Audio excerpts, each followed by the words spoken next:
Well, if one thing's for sure, this movie reinforced the notion that I will never play Ouija. Never. Never gonna touch it.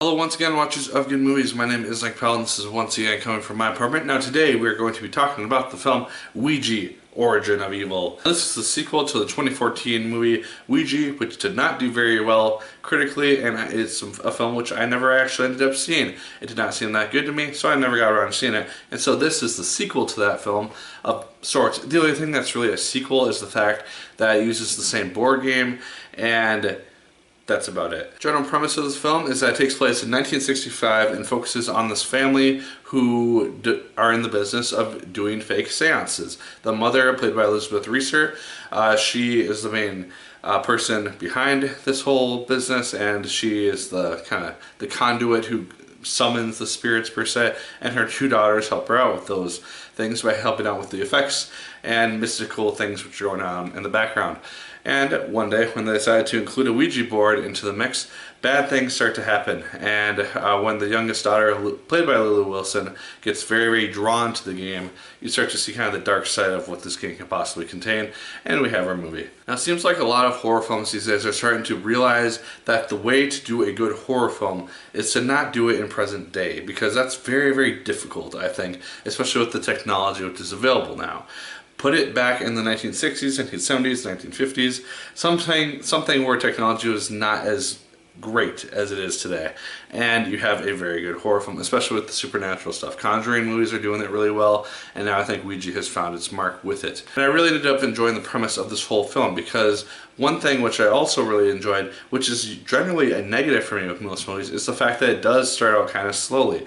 We are very slowly introduced to these characters. We get to see how they are before the crazy events start to happen. The little girl doesn't get possessed within the first 15 minutes, and it's like, oh hey, chaos, and all hell breaks loose right after that. No, it's a very slow burn. And just the more and more you learn about people, the more and more signs that you see, and you eventually learn about the spirit, which is the main antagonist. And it's just a very interesting way that they choose to tell this story as opposed to other horror films of this nature. And that's a good thing. It means that we're getting good, genuine horror films. They're not focusing strictly on jump scares. There are a few in this movie, but I didn't really get bothered by them, and they didn't really seem that excessive to me. Elise Basso, she plays the older of the sisters, and she does a good job in the film as well. I liked her relationship with Lulu Wilson, as minimal as it kind of seemed on screen.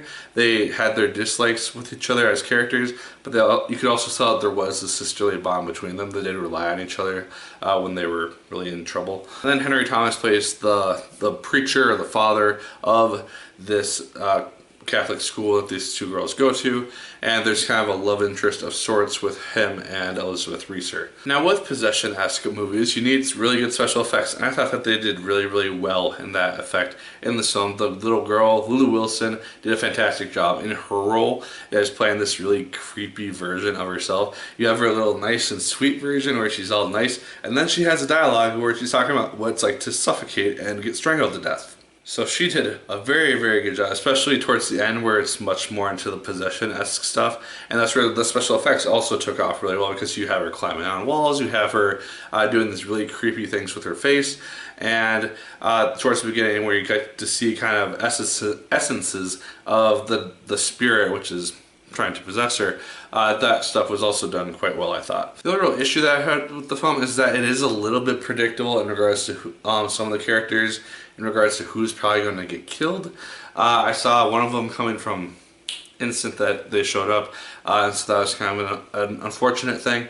But I did think that they made effective use of most of the deaths in this film, and I thought that it just worked quite nicely. And there is something of an epilogue to this movie, which was not something I was really expecting, because there was a point where it could have easily just ended, and then it kept going, and it actually built on the film and possibly set up a third film, or yes, a sequel to this one.